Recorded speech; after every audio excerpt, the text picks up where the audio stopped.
बेटा फिर से सुनो, सुवासित रत्नानी में कल हमने आपको 5 श्लोक बता दिए थे, आज 6ठा श्लोक समझा रहे हैं। चाहे एक पीरियड में 2 ही श्लोक क्यों ना सही हो, लेकिन समझ में आने चाहिए। बच्चों मेरे बोलोगे, जब मैं बोलूंगा उसके पीछे बाद बोलोगे आप। परोछे कार्य हंतारम प्रत्यक्षे प्रिये बादिनम,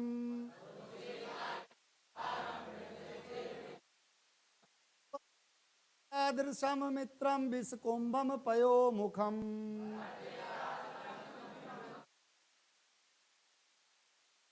करा करो बोलने की बेटा। परोछे मीन पीठ पीछे, कार्य हंतारम, कार्य मीन कार्य, हंतारम मीन बिगाड़ने वाले को, पीठ पीछे कार्य, पीठ पीछे कार्य बिगाड़ने वाले। प्रत्यक्षे मीन सामने, प्रिय वादनम, प्रिय बोलने वाले, मतलब पीठ पीछे कार्य बिगाड़ने वाले, सामने प्रिय बोलने वाले। मित्रम, मित्रम मीन मित्र को, वर्जयत आदृशम, वर्जयत मीन त्याग देना चाहिए, आदृशम मीन वैसे ही, वैसे ही त्याग देना चाहिए। मेन अर्थ बोल रहा हूं जो आप लिखोगे, पीठ पीछे कार्य बिगाड़ने वाले, सामने प्रिय बोलने वाले, मित्र को वैसे ही त्याग देना चाहिए जैसे, यहां से आ जाएगा पर। पयो मुखम, पयो मीन दूध, मुखम मीन मुख वाले, दूध मुख वाले। विष कुंभम, विष मीन विष के, कुंभम मीन घड़े को।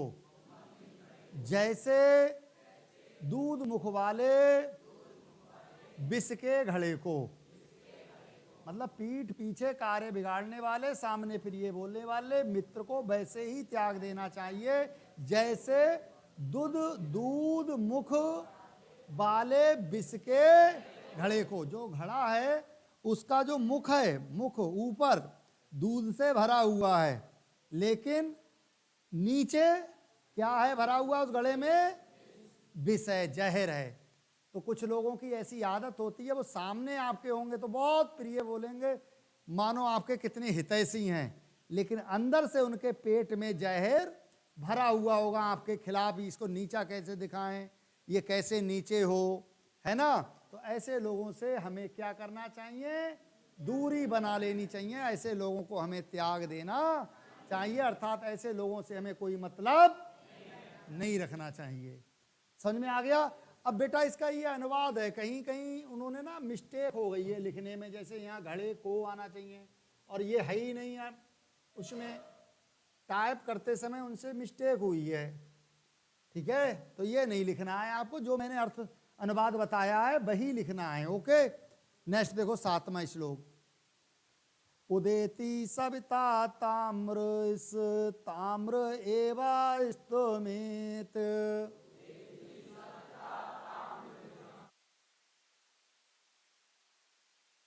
समतो चा विपितो चा महता में रूपता।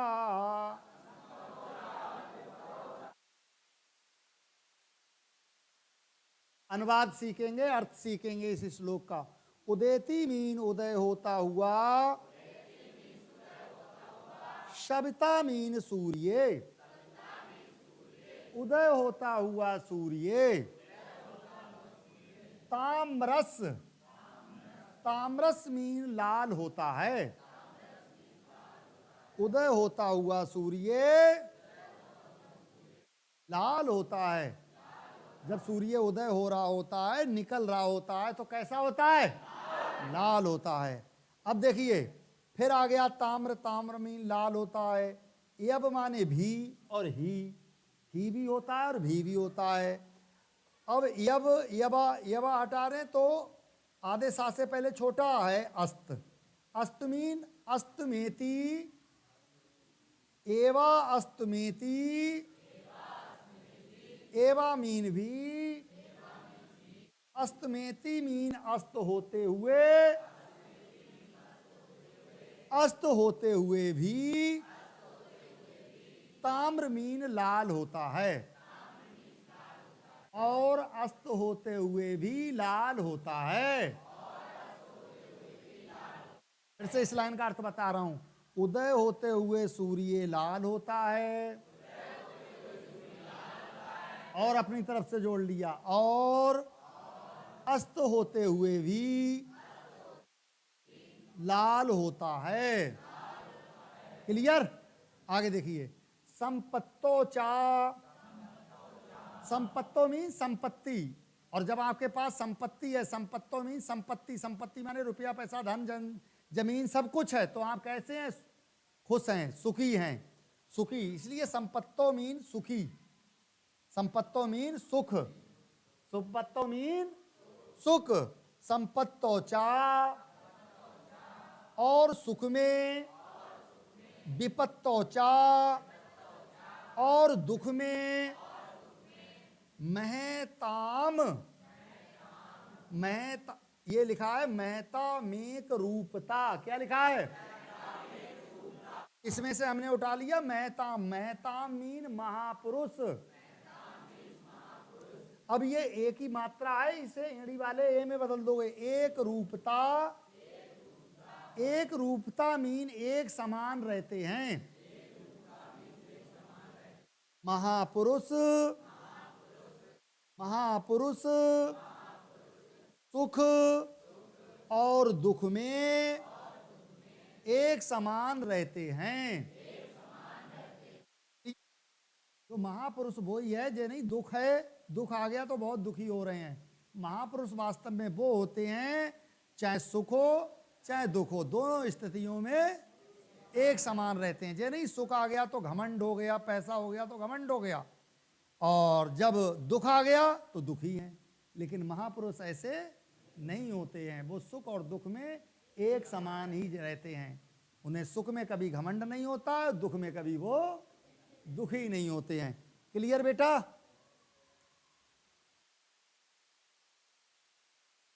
सातवां होगा या आठवां ही होगा? आठवां होगा। प्लीज। विद्या विवादाय धनम मदाय शक्ति परेशान परिपीड़नाय,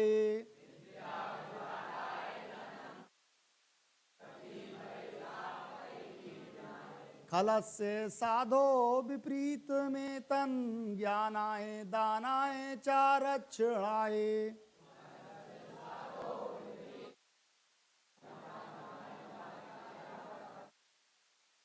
समझिए, विद्या मीन विद्या, अब इसका अर्थ कहां से निकलेगा? इस वर्ड से। इस वर्ड को आप पहले बोलेंगे। खलस माने दुष्ट की,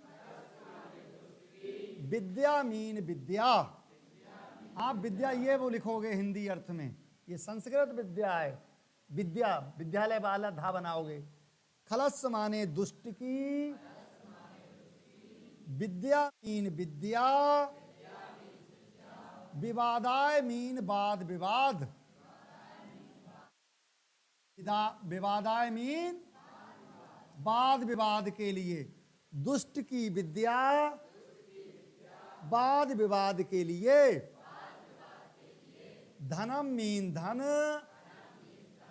मदाय मीन घमंड के लिए, शक्ति परेशान मीन दूसरों को,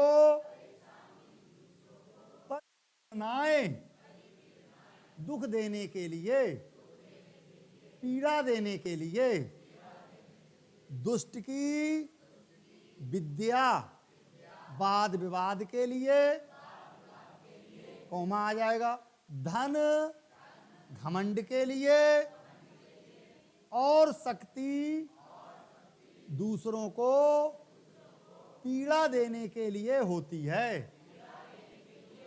जो दुष्ट है लेकिन उस दुष्ट के पास विद्या है तो वो वाद विवाद के लिए, वाद विवाद माने लड़ाई झगड़ों के लिए होती है विद्या, और धन घमंड के लिए, और शक्ति है मान लो उसके मामा मंत्री हैं तो उसके पास शक्ति है, तो शक्ति दूसरों को पीड़ा देने के लिए होती है, लेकिन वो क्या है, दुष्ट है इसलिए, है ना। अब देखिए, साधो, साधो मीन सज्जन, विपरीत मेत,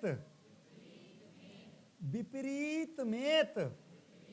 अब विपरीत मेत का मतलब समझो, विपरीत मेत का मतलब है विपरीतम, विपरीतम माने विपरीत, और एक ही मात्रा एड़ी वाले ए में टूट जाएगी, यत, यत माने इसके, इसके विपरीत, एक और ता एत, एत माने इसके, विपरीतम मीन विपरीत, इसके विपरीत, साधो मीन सज्जन, इसके विपरीत सज्जन की, विद्या मीन विद्या।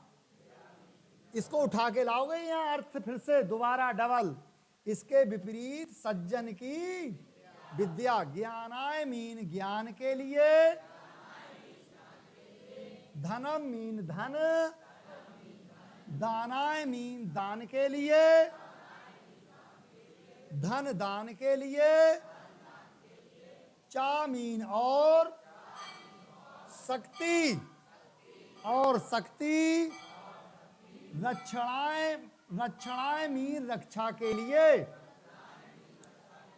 और शक्ति दूसरों की रक्षा के लिए होती है। फिर से रिपीट करा रहा हूं, दुष्ट की विद्या वाद विवाद के लिए, धन घमंड के लिए, और शक्ति दूसरों को पीड़ा देने के लिए होती है। इसके विपरीत सज्जन की विद्या ज्ञान के लिए, धन दान के लिए, और शक्ति दूसरों की रक्षा के लिए होती है। करो रिपीट 2 मिनट में।